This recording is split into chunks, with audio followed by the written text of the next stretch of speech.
Oi pessoal, tudo bem? Eu sou a Chayene, sou enfermeira especialista em controle de infecção e juntamente com a doutora Patrícia, com a enfermeira Tamires e o enfermeiro Rodrigo, faço parte desse canal que é o Previras. O tema de hoje é farmácia oncológica e ela é mais um capítulo da série Seguindo a Rota do Paciente Oncológico, onde a gente já abordou alguns temas bem importantes de rota de paciente. Então a Tamires falou do paciente dentro da UTI, a doutora Patrícia falou do paciente na hemodiálise e o Rodrigo, ele vai finalizar essa temporada falando do TMO e CART-cell. Então, para vocês não perderem nenhuma das novidades, segue a gente aqui no YouTube e a gente tem um canal no Instagram, que é o Previras_Oncologia, onde vocês conseguem interagir bastante com a gente coloca bastante stories lá.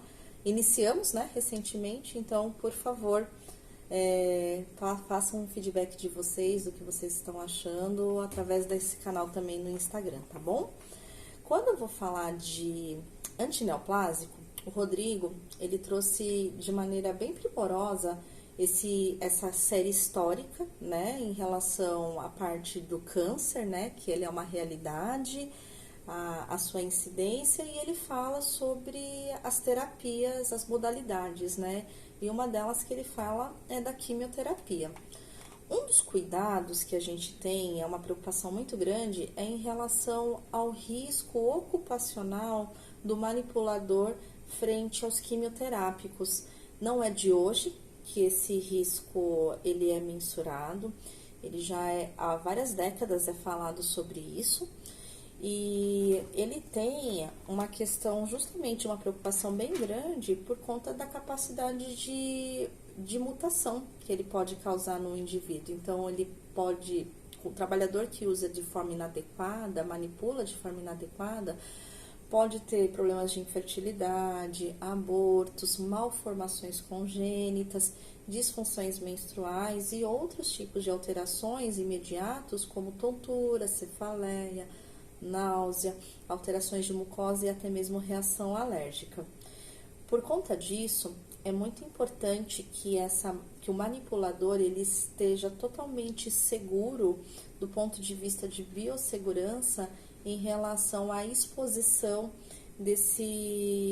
no momento do preparo ou no momento da administração do antineoplásico. Embora não seja uma coisa nova, muito mudou na última década, principalmente em relação à responsabilidade de manipulação e os locais para a área de preparo. Só para trazer aqui para vocês, a RDC que fala sobre os cuidados em terapia antineoplásica, a RDC 220, ela foi divulgada em 2004. E nesse mesmo ano, um pouco antes, nós tivemos aí um trabalho bem emblemático que foi publicado na revista Latino-Americana de Enfermagem, falando dos perigos potenciais a que estão expostos os trabalhadores de enfermagem na manipulação de quimioterápicos antineoplásicos e a importância de conhecê-los para preveni-los. Naquela época, e aí voltando antes, a questão do preparo e da administração de antineoplásicos, ela acontecia não necessariamente em áreas dedicadas, ela poderia ser manipulada dentro do ponto de cuidado, né? Então, existiam cabines de segurança biológicas adjacentes àquela área, então não existia uma farmácia oncológica ou antineoplásico não vinha já preparado, né? E aí, considerando isso, foi feito esse trabalho juntamente com 30 profissionais de enfermagem voluntários, e aí eles fizeram uma entrevista para saber em relação aos cuidados e a manipulação dentro da cabine de segurança. E aí a conclusão que eles chegaram é que foi observado que as informações elas eram parciais em relação aos mecanismos de exposição, e alguns desses profissionais eles não sabiam como manusear de forma adequada a cabine de segurança, e eram profissionais que utilizavam aquela cabine. Além disso, 17% daqueles trabalhadores já tinham relatado algum tipo de incidente envolvendo contato com antineoplásico. Um segundo momento nesse estudo foi observado a prática da administração e do preparo do antineoplásico. Em relação ao preparo, o farmacêutico ele ficava de segunda a sexta-feira no período diurno e na ausência dele, quem fazia o preparo era o enfermeiro, baseado na resolução do COFEN de 2001, que permitiu o preparo pelo enfermeiro na ausência do farmacêutico.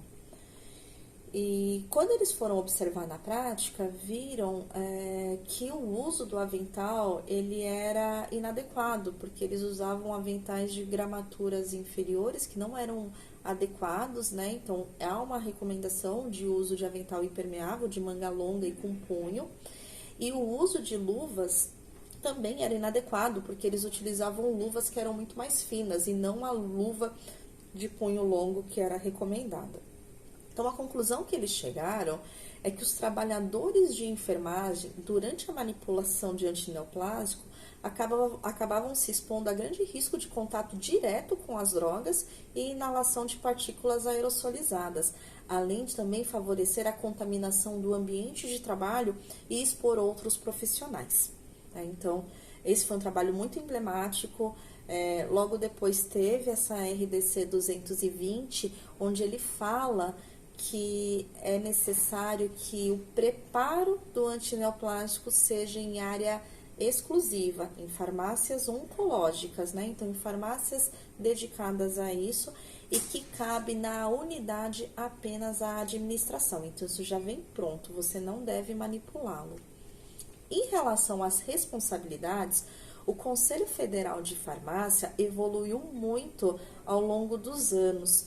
A competência de ser privativa do farmacêutico já existe desde o ano de 1996, onde ele fala a competência legal do farmacêutico no preparo do antineoplásico. No ano de 2012, foi incluído que não era somente antineoplásico, mas qualquer tipo de medicamento que pudesse causar um risco ocupacional ao manipulador de teratogenicidade, carcinogenicidade, e isso deveria acontecer dentro dos estabelecimentos tanto público quanto privado. A grande mudança aconteceu no ano de 2017, com a Resolução 640. Nela, além do trecho de ser privativo do farmacêutico, a manipulação do antineoplásico, ele coloca que deve ser uma responsabilidade intransferível e indelegável e que o farmacêutico deveria ser habilitado para esse tipo de manipulação, atrelando então a responsabilidade da especialização como farmacêutico oncológico. E aí ele enfatiza que nenhum outro profissional de saúde, seja de nível superior, independente, pudesse realizar esse ato de manipulação, mesmo estando sob supervisão do farmacêutico. E aí, o Conselho Federal de Enfermagem, naquele mesmo ano, precisou atualizar a resolução que falava sobre competências privativas do enfermeiro em quimioterapia, retirando das suas competências o preparo e deixando apenas, então, o trecho de ministrar quimioterápicos antineoplásicos, conforme farmacocinética da droga e protocolo terapêutico, além de fazer a manutenção já do que existia, que era promover acesso venoso totalmente implantável, ou seja, só reforçando que o agulhamento de Portocart é algo privativo do enfermeiro. Foi bem interessante essa discussão também, porque baseado nesse entendimento, o Conselho Estadual de Enfermagem de Pernambuco levou um questionamento ao COFEN indagando sobre a atribuição da desinstalação do quimioterápico antineoplásico, uma vez que a instalação era privativa do enfermeiro, mas a retirada dele não estava descrita dentro do conteúdo das competências técnicas.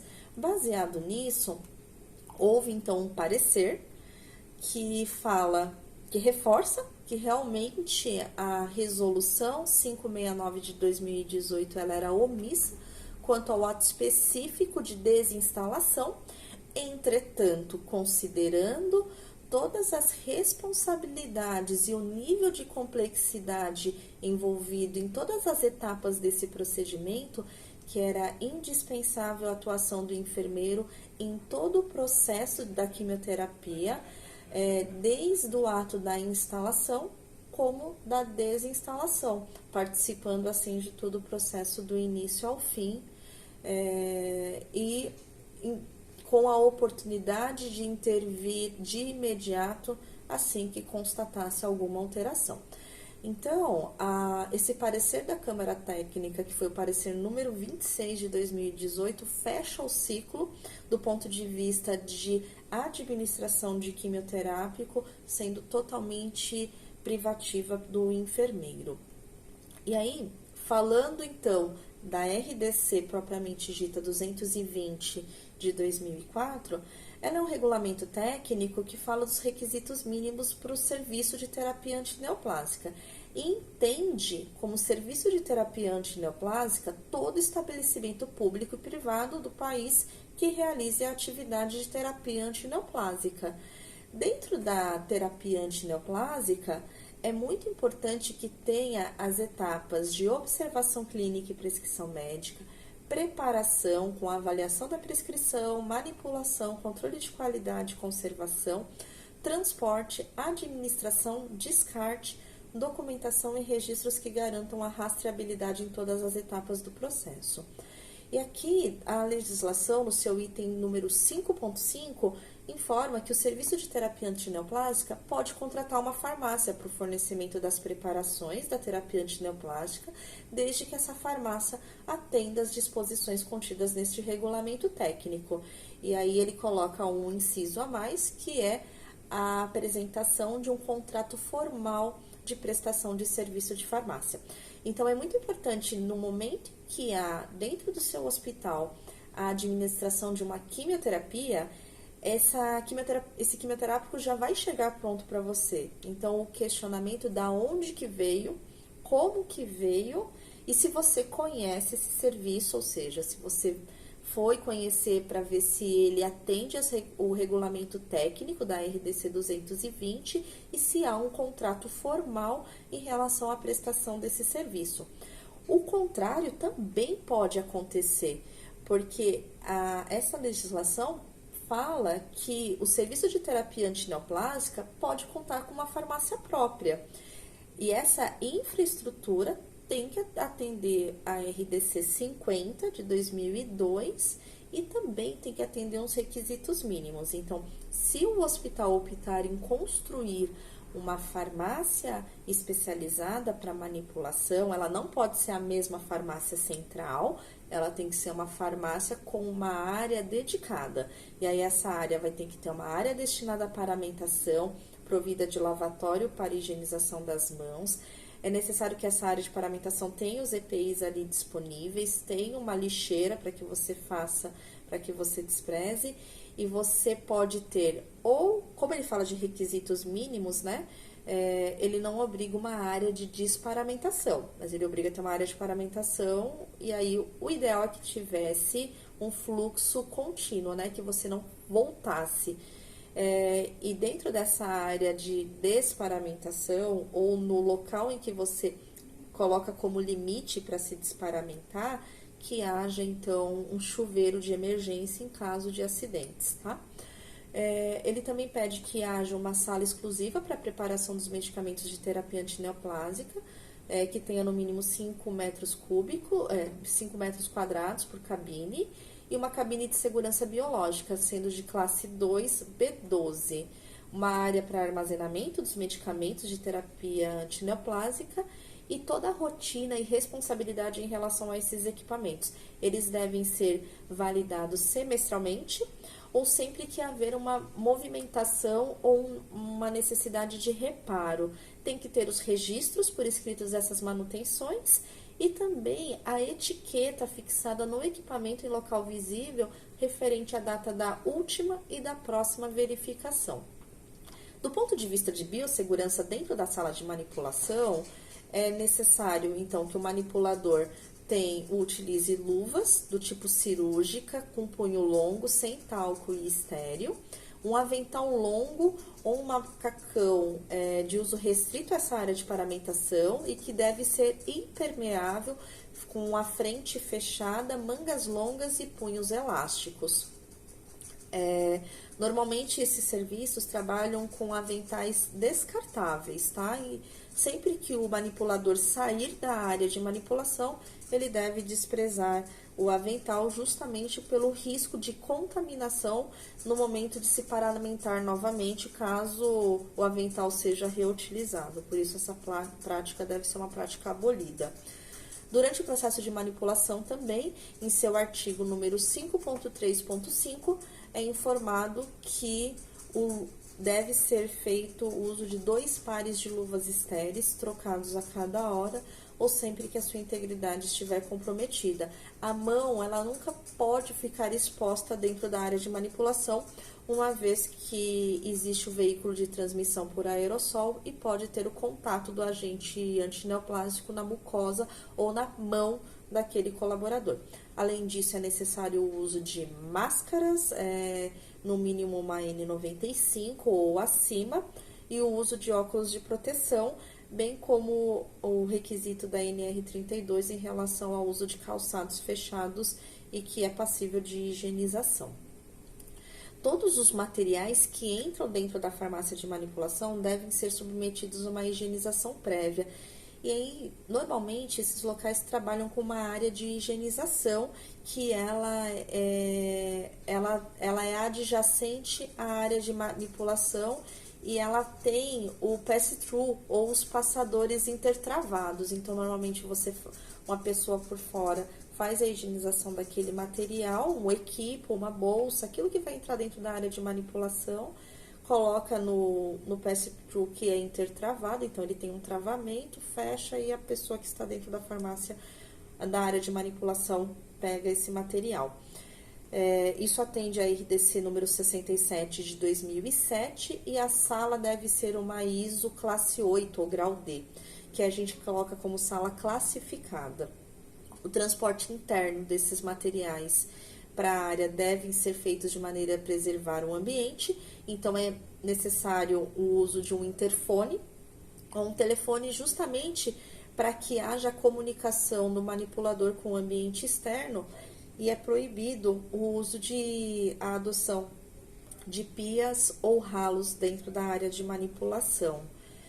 Um cuidado em relação ao resíduo é justamente a pessoa que vai fazer a coleta do resíduo, que evite o rodízio de várias pessoas, então que seja uma pessoa fidelizada e que ela seja treinada em relação aos cuidados e que ela só faça isso quando não há manipulação de quimioterápico dentro da cabine.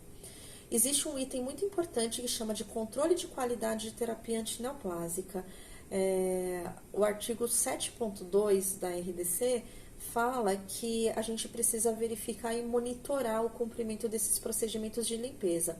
E uma das maneiras que a gente pode fazer isso é através dos controles microbiológicos do ambiente. Então, além do controle do ar, que atende a BNT 7256, é importante ter o controle microbiológico com contagem de fungos e bactérias dentro da sala de manipulação. Tanto da sala quanto de dentro das cabines, das mãos do manipulador, das mesas de apoio. Como frequência, normalmente sugere-se que faça semanal, justamente para que você faça o acompanhamento disso. Se for de mão de manipulador, para que haja um treinamento, uma orientação. E se a gente falar de aumento de contagem de micro-organismos dentro da cabine, isso denota uma necessidade de manutenção corretiva daquela cabine, uma troca de filtro EPA, por exemplo. E quando a gente fala dentro da sala de manipulação como um todo, a gente já está falando aí, então, da investigação juntamente com a equipe de manutenção, do ar-condicionado e da engenharia, a presença de infiltrações, umidade, e a questão dos filtros, do filtro EPA, se é necessário fazer uma manutenção do sistema de climatização. Essa validação desses laudos, ela é do farmacêutico, mas nós do controle de infecção recebemos esses laudos e é importante, mesmo que a farmácia seja terceira, que vocês tenham acesso a esse laudo para saber se tudo está dentro da conformidade. E aí, quando a gente está falando de transporte do antineoplásico, fugiu a palavra, é importante que haja um kit de derramamento. Esse kit, ele é específico e ele tem que acompanhar, tem que ter um kit na área de manipulação, na área de armazenamento, administração e transporte. Normalmente, esse kit, ele precisa acompanhar essa pessoa, então se for um transporte interno, normalmente eles usam uma mochila já com o kit, e a pessoa que vai fazer o transporte, ela precisa ter um treinamento específico em biossegurança, justamente para garantir que caso haja um problema, ele saiba o que fazer. Em relação ao transporte do quimioterápico, ele tem que acontecer numa caixa, em um recipiente exclusivo, protegido de qualquer tipo de choque, e ele também tem que ser protegido da incidência direta de luz solar. E aí, quando esse antineoplásico chega até a unidade para administração no paciente, a recomendação, então, que no momento da administração seja utilizado luvas de procedimento e avental impermeável para fazer a administração, bem como o uso de máscara e óculos. Em relação às excretas do paciente que está sendo submetido à terapia antineoplásica, a RDC 220 tem o seu item 1.3.1, que fala que as excretas dos pacientes que receberam terapia antineoplásica nas últimas 48 horas, o funcionário deve usar avental e luva de procedimento. E aí o cuidado em relação a desprezar, em tampar, fechar a pia de despejo ou o vaso sanitário, você deve fechá-lo e acionar 2 vezes, justamente para que haja o escoamento e não haja risco de dispersão para o ambiente. Em relação do ponto de vista prático, nós do controle de infecção podemos ter esses 2 fluxos. Ou a gente pode ter uma farmácia oncológica dentro do nosso serviço, ou nós iremos receber isso de maneira pronta. Dos 2 modos, é muito importante que a gente faça valer a RDC 220. Então, eu vou deixar aqui para vocês à disposição um roteiro de inspeção. Vou deixar aqui também 2 referências no qual eu me baseei para fazer essa aula, que são alguns consensos da parte de farmácia oncológica, que acho que vale a pena conhecer, e a RDC 220 na íntegra. Qualquer dúvida, se tiver alguma coisa a mais que eu possa complementar para vocês, eu fico à disposição. Vocês podem mandar dúvidas para a gente lá no Instagram ou escrever aqui nos comentários. Desculpa o tema ser muito longo, acho que deve ter outras coisas que eu não possa não ter falado, mas é porque como é um tema muito amplo, eu tentei trazer aqui da melhor maneira possível aquilo que atenda tanto para quem tem farmácia oncológica, quanto para aqueles que vão receber a farmácia para aqueles que vão receber o antineoplásico já pronto de farmácia terceira, tá bom? Um ótimo dia para vocês e nos vemos no próximo vídeo. Até mais!